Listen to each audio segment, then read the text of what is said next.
तो बात कुछ ऐसी है कि 5 महीने पहले हम मिले, फ़ोन पे बात हुई। कुछ 3-4 महीने पहले जब शिवरात्रि थी, मेरे ख्याल से फरवरी के मौसम में शिवरात्रि थी, ठंडा सा मौसम था, तो हमारी पहली मुलाकात भी शिवरात्रि पे हुई। वो रहने वाले दिल्ली के हैं लेकिन आए थे यहाँ पे। तो उस दिन शिवरात्रि थी, तो काशी विश्वनाथ जाना तो थोड़ा मुश्किल था क्योंकि वहाँ तो बहुत भीड़ होती है। तो हमने थामा और हमने 2 दिन का वक्त दिया, बातें की। 2 दिन के बाद जब हम काशी विश्वनाथ जा ही रहे थे तो हमें ख्याल आया कि लोग कहते हैं कि काशी विश्वनाथ से पहले काल भैरव जाना चाहिए।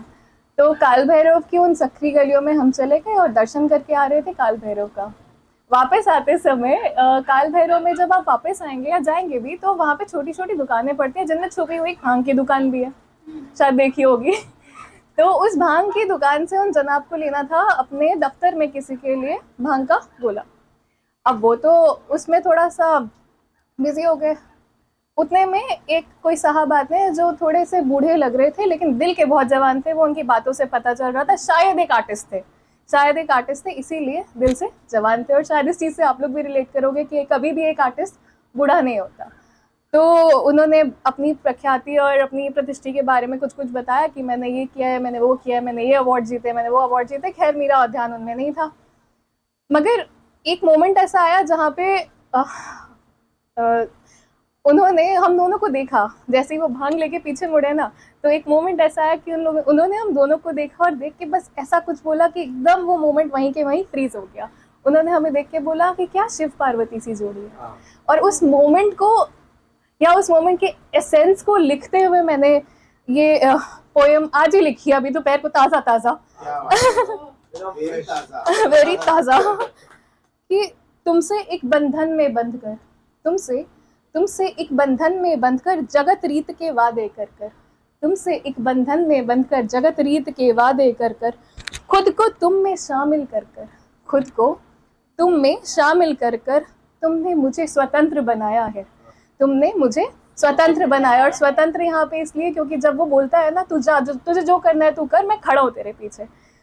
तो तुमसे एक बंधन में बंधकर जगत रीत के वादे कर कर, खुद को तुम में शामिल कर कर, तुमने मुझे स्वतंत्र बनाया है। यूँ लगता है जैसे शिव ने शक्ति को प्यार जताया है, यूँ लगता है जैसे शिव ने शक्ति को प्यार जताया है।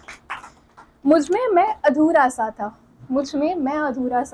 हम यूजुअली कहते हैं कि कोई भी इंसान आके हमें कंप्लीट नहीं करता, लेकिन जब शायद प्यार होता है, प्यार मुकम्मल हो जाता है ना, तो आप खुद में पूरे इंसान की तरह बिलीव करते हो, यू फील कंप्लीट। सो उसको लिखा है कि मुझ में मैं अधूरा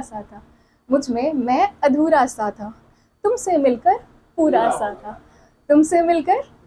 सा था।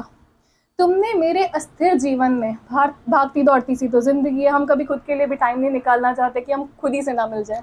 तुमने मेरे अस्थिर जीवन में स्थिरता का पूर्ण विराम लगाया है।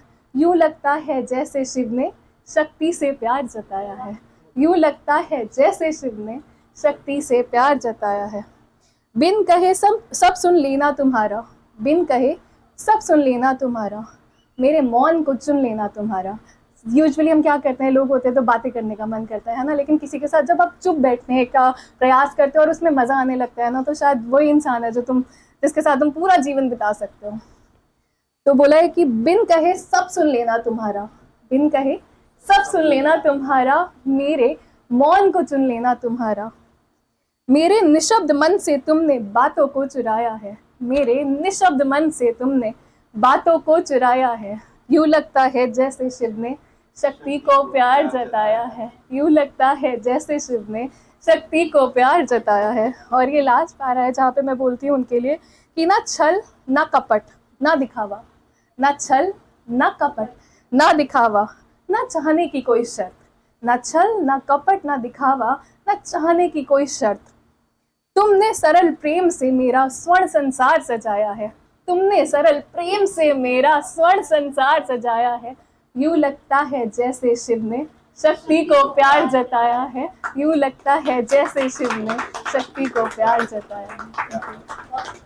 तो आज वाली लिखी है और पहले वाली बस यही लिखी है क्योंकि 7 साल के बाद तो मैं बोल रही हूँ, उनके आने से पहले तो लिखना ही बंद हो गया था ना। अब किसी के आने के बाद दोबारा लिखना चालू है, जैसे इन लोग का सबका किसी के जाने के बाद दोबारा लिखना चालू हुआ।